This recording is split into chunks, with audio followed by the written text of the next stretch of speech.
गहरा जंगल था। रात काली और ठंडी थी। पेड़ों की शाखाएं हवा में सरसराती और घने पत्तों के बीच से कभी कभी चांद की हल्की चांदनी झलकती थी। इस अंधेरे जंगल में एक छोटी सी लौ टिमटिमा रही थी, कमजोर मगर बुझी नहीं थी। यह लौ एक आत्मा की तरह थी, एक आत्मा जो रास्ता खोज रही थी। उसे नहीं पता था कि वह कहां जा रही है। हर तरफ केवल अंधकार था। वह चलती, ठिठकती, रुकती और फिर चलती। हर कदम पर उसे डर लगता, हर दिशा उसे अनजान लगती। क्या मैं सच में किसी योग्य हूं? क्या मेरी जिंदगी का कोई अर्थ है? मैं हमेशा असफल क्यों हो जाता हूं? यह सवाल उसके भीतर गूंजते रहे, जैसे किसी गहरे कुएं में गिरते पत्थर की आवाज। मगर तभी उस घने अंधकार में कहीं दूर एक हल्की सी रोशनी दिखाई दी, शांत, स्थिर और आकर्षक। यह बुद्ध का आश्रम था। वह आत्मा उस रोशनी की ओर खिंचती चली गई, जैसे किसी प्यासे को सागर की ओर जाने का मार्ग मिल गया हो। जब वह आत्मा उस आश्रम पहुंची तो उसने देखा कि बुद्ध अपने शिष्यों के बीच शांत बैठे थे। उनके चेहरे पर असीम शांति थी और उनकी आंखों में वह प्रकाश था जो हर अंधकार को मिटा सकता था। वह आत्मा उनके चरणों में बैठ गई और बोली, गुरुदेव, मैं हमेशा डर और संदेह में घिरी रहती हूं। मुझे लगता है कि मैं कुछ नहीं कर सकती। कृपया मुझे मार्ग दिखाएं। बुद्ध ने अपनी करुणा भरी दृष्टि उस आत्मा पर डाली और कहा, क्या तुम जानती हो कि आत्मसंदेह का जन्म कहां होता है? नहीं गुरुदेव, यह अज्ञानता से पैदा होता है। जब कोई अपनी सच्चाई नहीं जानता तो वह दूसरों की सोच पर निर्भर हो जाता है। बुद्ध ने आगे कहा, अज्ञानता वह अंधकार है जहां आत्मा अपनी असली शक्ति को भूल जाती है। वह खुद को कमजोर मान लेती है, मगर यह केवल एक भ्रम है।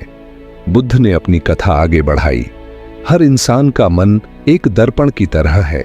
जब यह दर्पण साफ होता है तो इसमें आत्मा की असली छवि दिखाई देती है, शुद्ध, शक्तिशाली और प्रकाशमान। मगर जब यह दर्पण धूल और गंदगी से ढक जाता है तो इसमें केवल भ्रम दिखाई देते हैं। आत्मसंदेह भी ऐसा ही एक भ्रम है। यह केवल आपके भीतर के विचारों की परछाई है। मगर ये विचार कहां से आते हैं? यह तब आते हैं जब तुम अपनी कमजोरियों पर ध्यान देते हो, जब तुम दूसरों की तुलना में खुद को कम मानते हो, जब तुम असफलता के डर में जीते हो। लेकिन ये विचार सच नहीं है, वे केवल बादल हैं जो तुम्हारे मन के आकाश में तैरते हैं। कोई विचार आता है, मैं असफल हूं या मैं कमजोर हूं, तो उसे रोकने की कोशिश मत करो, उसे पकड़ो मत, बस उसे देखो जैसे कोई नदी बह रही हो। क्या तुम उस नदी को रोक सकते हो? नहीं, मगर तुम उसे किनारे से देख सकते हो। यह साक्षी भाव है, अपने विचारों को देखना मगर उनमें बहना नहीं। लेकिन गुरुदेव, आत्मा ने पूछा, अगर मैं केवल विचार नहीं हूं तो मैं कौन हूं? बुद्ध मुस्कुराए, तुम शुद्ध चेतना हो। तुम वह प्रकाश हो जो हर अंधकार को मिटा सकता है। जब तुम अपनी आत्मा को पहचानते हो, जब तुम अपने भीतर के प्रकाश को देखते हो, तब कोई भी विचार तुम्हें प्रभावित नहीं कर सकता।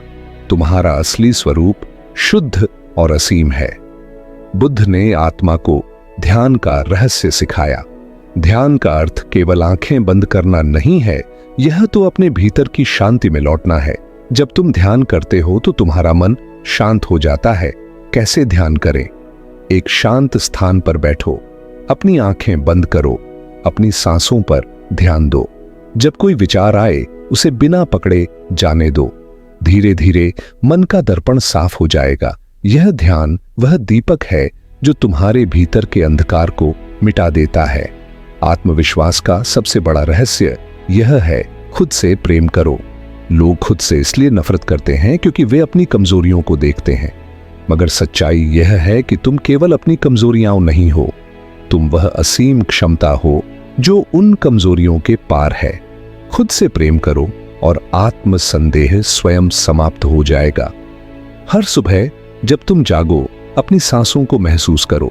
जब तुम चलो तो हर कदम को महसूस करो। जब तुम किसी से बात करो तो पूरी चेतना से सुनो। यह वर्तमान में जीना ही आत्मविश्वास का सच्चा स्रोत है।